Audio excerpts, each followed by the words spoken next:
Return of कहानी mother's day special पर प्रस्तुत करते हैं एक और नई कहानी। तो चलिए शुरू करते हैं। मेरी माँ एक छोटी दुकान चलाती हैं। उससे जो भी कमाई होती है उससे हमारा गुजारा चलता है। मेरी माँ की एक आंख नहीं होने की वजह से मैं उनसे नफरत करता हूँ, क्योंकि जब भी वो मेरे स्कूल में आती हैं मेरे दोस्त मुझे तेरी माँ की एक ही आंख है कहकर चिढ़ाने लगते हैं। मेरी यही इच्छा थी कि मेरी माँ मेरी पर्सनल दुनिया से दूर रहें। इसलिए एक दिन गुस्से में मैंने कहा, माँ, तुम्हारी दूसरी आंख ना होने की वजह से जब तुम मेरे दोस्तों के सामने आती हो तो वो मेरा मजाक उड़ाते हैं। तुम मर क्यों नहीं जाती? उस समय मुझे थोड़ा बुरा महसूस होने लगा था, लेकिन दूसरी ओर से मैं खुश भी था, क्योंकि हर समय मैं जो कहना चाहता था वह मैंने आज कह दिया था। लेकिन यह सब सुनने के बाद मेरी माँ ने मुझे कुछ नहीं कहा और मुझे भी नहीं लगा कि मैंने उनसे कुछ बुरा और दुख देने वाली बात कही हो। मैं इस गरीबी से और मेरी माँ से दूर कहीं जाना चाहता था। तभी से मैंने बहुत पढ़ाई की।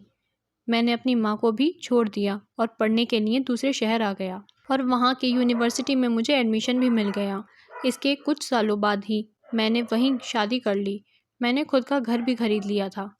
फिर मेरे बच्चे भी हो गए थे। अब मैं खुशी से एक सफल इंसान की तरह जी रहा था। मुझे यह ज़िंदगी बहुत पसंद थी। दिन ब दिन यह खुशी बढ़ती ही जा रही थी। लेकिन एक दिन अचानक मेरी माँ को मैंने अपने दरवाजे पर देखा। तब सभी मुझसे पूछने लगे कि यह कौन है, तो मुझे कहना पड़ा कि यह मेरी माँ है। तब मुझे ऐसा लगा जैसे मेरी सारी खुशियाँ आकाश से नीचे गिर गई हों। मेरी माँ की एक आँख की डर से मेरी छोटी बेटी भी भाग गई थी। तभी मैंने भी मेरी माँ से पूछा, तुम कौन हो? मैं तुम्हें नहीं जानता, मैंने इन्हें डांटते हुए कहा। तुम्हारी हिम्मत कैसे हुई मेरे घर आने की और मेरी बेटी को डराने की? चली जाओ यहाँ से। इतना सुनने के बाद मेरी माँ ने शांति से मुझे जवाब दिया, ओह मुझे माफ़ करें, शायद मैं गलत एड्रेस पर आ गई, और वह चली गई। मैंने भगवान का शुक्रिया किया कि उन्होंने मुझे नहीं पहचाना। अब मैं शांत महसूस कर रहा था और मैंने अपने आप से कहा कि मैं अब अपनी पुरानी ज़िंदगी के बारे में कभी सोचना भी नहीं चाहता। कई दिन खुशी से बिताने के बाद एक दिन मेरे पुराने स्कूल का लेटर मेरे घर आया। मैंने अपनी पत्नी से झूठ कहा कि मैं बिजनेस ट्रिप पर जा रहा हूँ। मैं अपने पुराने स्कूल को चला गया। उसके बाद मैं अपने पुराने घर में गया। मैंने वहाँ पाया कि मेरी माँ ठंडी फर्श पर गिरी हुई थी। यह सब देखने के बाद मेरी आंखों से एक आंसू तक नहीं निकला। उनके हाथों में कागज़ का एक टुकड़ा था। शायद वह मेरे लिए कोई पत्र ही था। उन्होंने लिखा था, मेरे बेटे, मुझे लगता है कि अब मेरे जाने का समय आ चुका है और अब मैं तेरे घर भी नहीं आ सकती, लेकिन मैं एक बार तुम्हें देखना चाहती हूँ, तुमसे मिलना चाहती हूँ। मुझे तुम्हारी बहुत याद आती है और जब मैंने सुना कि तुम यहाँ अपने पुराने स्कूल में किसी काम से आ रहे हो तो मुझे काफ़ी खुशी हुई। लेकिन मैंने निश्चय किया कि एक आंख होने की वजह से मैं तुम्हारे लिए स्कूल नहीं जाऊंगी और मैं नहीं चाहती थी कि मुझे देखकर तुम्हें घबराहट हो। तुम्हें याद होगा कि जब तुम बहुत छोटे थे तब तुम्हारा एक एक्सीडेंट हुआ था और तुमने अपनी एक आंख खो दी थी। एक माँ होने की वजह से मैं तुम्हें एक आंख से बड़ा होते नहीं देख सकती थी, तो मैंने तुम्हें अपनी एक आंख दे दी और आज मुझे गर्व है कि मेरा बेटा इस पूरी दुनिया को देख सकता है। तुमने जो कुछ किया उससे मैं कभी दुखी नहीं हुई।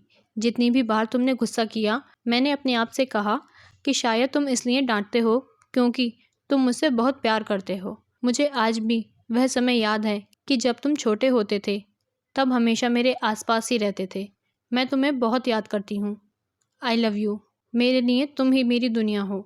यह सब पढ़कर मुझे लगा कि मैंने उस इंसान से नफरत की जो पूरी ज़िंदगी मेरे लिए जिया। मुझे अपनी माँ के लिए रोना आ रहा था।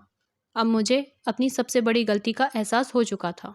सीख, किसी इंसान के अपंगत्व के कारण कभी उससे नफरत ना करें, कभी अपने माता पिता की बेइज्जती ना करें, उनके बलिदानों को कभी ना भूलें।